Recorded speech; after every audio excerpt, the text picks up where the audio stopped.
In today's video, we're going to explore how to build a homemade air conditioner using very few components. This project is designed to be simple yet effective, allowing you to cool small spaces or even chill drinks quickly.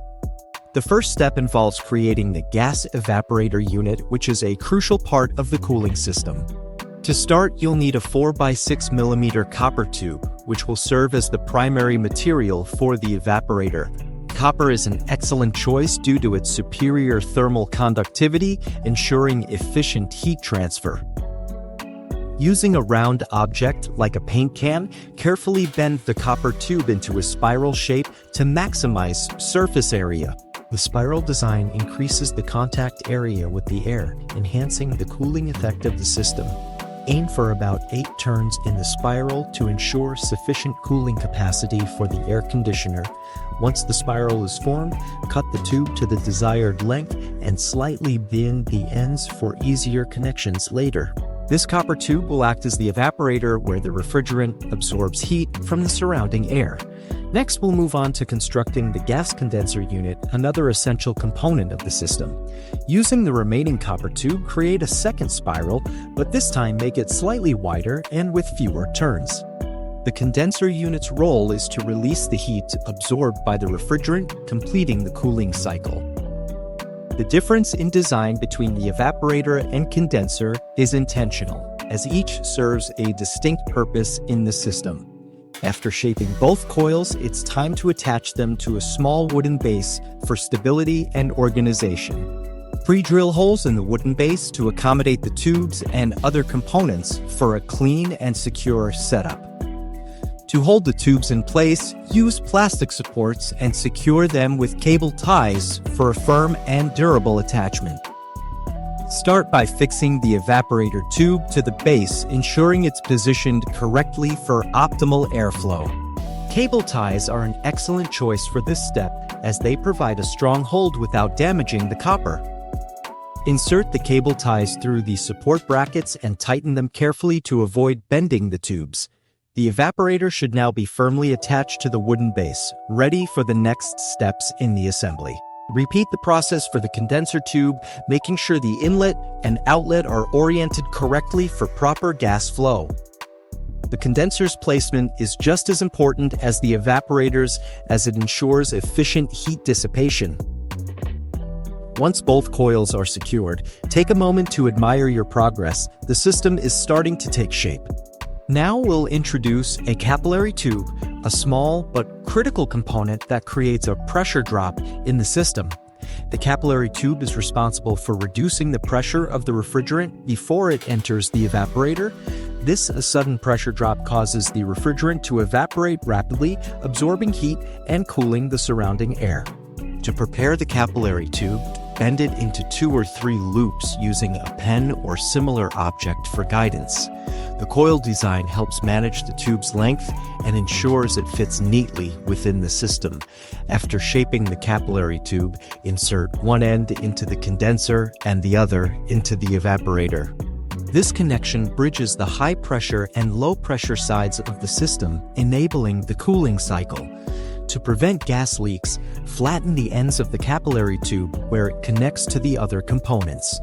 Once the ends are flattened, use a soldering iron to seal the joints securely, ensuring no refrigerant escapes. Soldering is a precise task, so take your time to create strong, leak-proof connections for optimal performance. With the capillary tube in place, the refrigeration circuit is now complete and ready for testing. The next step is to add a small 12-volt fan to the setup, which will circulate air over the evaporator coil. Position the fan near the evaporator to ensure maximum airflow across the cold copper tubes. Secure the fan to the wooden base using screws or adhesive, making sure it's stable and properly aligned. The fan plays a vital role in blowing cool air into the room, making the system practical for personal use. Now, attach a battery holder to the base, which will power both the fan and the air pump in the system. Place a second holder nearby for the air pump, ensuring all components are within easy reach for wiring. The air pump acts as a compressor, circulating the refrigerant through the system to maintain the cooling cycle. Cut 2 pieces of PVC pipe to connect the condenser and evaporator outlets, completing the airflow path. These pipes help direct the air efficiently, ensuring the system works as intended without unnecessary losses. Mount the 12-volt air pump on its holder, positioning it close to the battery for easy electrical connections. Connect the pump's outlet to the condenser and its inlet to the evaporator, creating a closed-loop system. This setup ensures the refrigerant flows continuously, absorbing and releasing heat in a controlled manner. Finally, wire the air pump and fan to the battery, double-checking all connections for safety and reliability. A small 9-volt battery is sufficient to power the system, making it portable and convenient for various uses. Test the setup by activating the battery. The pump should start running, indicating the system is operational.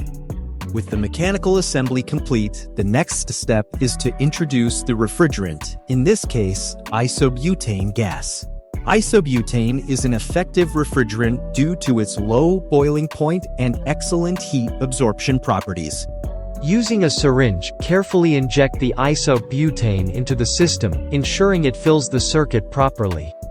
As the gas enters the evaporator, it absorbs heat from the surrounding air, causing the copper tubes to cool rapidly. The fan then blows air over these cold tubes, producing a refreshing breeze that can cool a small room. The refrigeration cycle is the heart of this system, relying on simple physics to transform hot air into cold air. When the isobutane evaporates, it draws energy from the air, lowering the temperature significantly. The capillary tube ensures this evaporation happens suddenly, maximizing the cooling effect of the system. Once the gas has absorbed heat, the pump compresses it, raising its temperature and pressure for the next phase. The hot pressurized gas then flows into the condenser, where it releases heat and returns to a liquid state. This liquid refrigerant repeats the cycle, providing continuous cooling as long as the system is running. The efficiency of this homemade air conditioner depends on proper assembly and the quality of the components. With everything in place, the system can reach temperatures as low as -10 degrees Celsius. This makes it ideal for cooling drinks, small spaces, or even providing relief on a hot summer night. The fan ensures the cold air is distributed evenly, making the cooling effect noticeable within minutes. Initial temperature measurements may show around -7 degrees Celsius, but this will drop further over time. After a short period, the tubes will reach their optimal cooling capacity, delivering the promised -10 degrees. This project proves that you don't need expensive commercial air conditioners to stay cool in the summer. With a few basic components and some patience, you can build an effective cooling system at home. Whether you're looking for a fun DIY project or a practical solution to beat the heat, this air conditioner is a great option. Now that the assembly is complete, let's take a closer look at how this homemade air conditioner works. The refrigeration cycle is a continuous process that relies on the properties of the refrigerant to transfer heat. Isobutane, the refrigerant used here, is ideal because it changes states easily between liquid and gas. When the gas evaporates in the evaporator coil, it absorbs heat from the surrounding air, cooling it down. This cooled air is then blown into the room by the fan, providing immediate relief from the heat. Meanwhile, the now gaseous isobutane is drawn into the pump, which acts as a compressor in this system. The pump increases the pressure and temperature of the gas, preparing it for the next stage of the cycle. The hot high-pressure gas then flows into the condenser coil, where it releases its heat to the environment. As the gas loses heat, it condenses back into a liquid, ready to repeat the cooling process again. The capillary tube plays a crucial role by creating a pressure drop just before the evaporator. This sudden drop in pressure causes the liquid isobutane to evaporate rapidly, enhancing the cooling effect. Without the capillary tube, the system wouldn't achieve the same level of efficiency or low temperatures. The copper tubes are essential for their thermal conductivity, ensuring maximum heat transfer at every stage. Copper's ability to quickly absorb and release heat makes it the perfect material for this application. The wooden base provides a stable platform for all components, keeping everything organized and secure. Plastic supports and cable ties hold the tubes firmly in place, preventing movement that could disrupt the system. The fan's placement is critical as it ensures a steady flow of air over the cold evaporator coils. Without proper airflow, the cooling effect would be minimal, making the fan a key component of the design. The battery powers both the fan and the pump, making the system portable and independent of external power. A 9-volt battery is sufficient for small-scale cooling, but larger batteries could extend the system's runtime. The air pump's role cannot be overstated. It keeps the refrigerant moving, maintaining the cycle's continuity. Without the pump, the refrigerant would stagnate and the system would fail to produce any cooling effect. The PVC pipes help direct the airflow efficiently, ensuring no cool air is wasted in the process. These small details contribute to the overall efficiency and effectiveness of the homemade air conditioner. Testing the system is straightforward. Simply connect the battery and observe the temperature drop.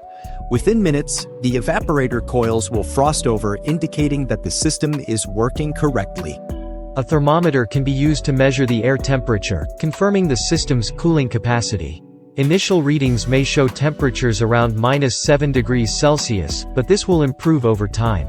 After a short period, the system stabilizes, reaching its maximum cooling potential of -10 degrees. This level of cooling is more than enough to chill drinks or cool a small room on a hot day. The portability of the system is a major advantage, allowing you to move it wherever cooling is needed. Unlike bulky commercial air conditioners, this DIY version is compact and easy to transport. The low cost of the components makes this project accessible to almost anyone, regardless of budget. With just a few inexpensive parts, you can build a functional cooling system without breaking the bank. The environmental impact is also minimal, especially if you use eco-friendly refrigerants like isobutane. Traditional air conditioners often use harmful chemicals, but this homemade version is much greener. Safety is always a priority when working with gases and electrical components, so take necessary precautions. Ensure all connections are secure and leak-free before operating the system to avoid any hazards. Work in a well-ventilated area when charging the system with isobutane to prevent gas buildup. Always follow proper guidelines when handling refrigerants and electrical equipment to ensure safe operation. The simplicity of this design makes it easy to troubleshoot if any issues arise during operation. Common problems might include leaks, poor airflow, or insufficient cooling, all of which are fixable. Checking connections, ensuring proper refrigerant levels, and verifying electrical contacts can resolve most issues. Experimentation is encouraged. Try different coil sizes, fan speeds, or refrigerants to optimize performance. Every adjustment can lead to improvements, making the system even more effective for your specific needs. This project is not just about building an air conditioner, it's about understanding the principles of refrigeration. Learning how heat transfer and phase changes work can deepen your appreciation for the technology around us. The same principles used here are applied in commercial air conditioners, refrigerators, and even heat pumps. By building the system, you gain hands-on experience with concepts that are usually taken for granted. The satisfaction of creating something functional from scratch is one of the greatest rewards of DIY projects. Seeing the tubes frost over and feeling the cool air blow out is a testament to your hard work and ingenuity. Sharing your results with others can inspire them to take on similar projects, spreading knowledge and creativity. Whether you're a student, hobbyist, or just someone looking for a practical solution, this project has something to offer. The skills you develop while building this air conditioner can be applied to countless other DIY endeavors. From soldering to understanding electrical circuits, each step builds confidence and technical proficiency. Even if you're new to DIY, this project is approachable with patience and attention to detail. The step-by-step nature of the process ensures that even beginners can achieve successful results. For more experienced builders, there's always room to innovate and enhance the basic design. Adding temperature controls, larger coils, or multiple fans could take the system to the next level. The possibilities are endless, limited only by your imagination and willingness to experiment. We hope this project has inspired you to explore the world of DIY cooling solutions further. If you've enjoyed building this air conditioner, consider trying other related projects like a mini fridge or a swamp cooler. Each new project builds on the last, expanding your skills and knowledge in exciting ways. Thank you for following along with this tutorial and taking the time to build something amazing. Your support means the world to us, and we're thrilled to be part of your DIY journey. Don't forget to like, subscribe, and share this video with others who might find it helpful. Your feedback and suggestions are always welcome, helping us create better content for you. Stay tuned for more innovative projects, and as always, happy building. We'll see you in the next video with another exciting and educational DIY adventure. Until then, keep experimenting, creating, and pushing the boundaries of what's possible at home. The world of DIY is vast and full of opportunities. Dive in and see where your creativity takes you. Thanks again for watching, and remember, the best projects start with a simple idea and a willingness to try. Good luck with your homemade air conditioner, and enjoy the cool comfort of your hard work.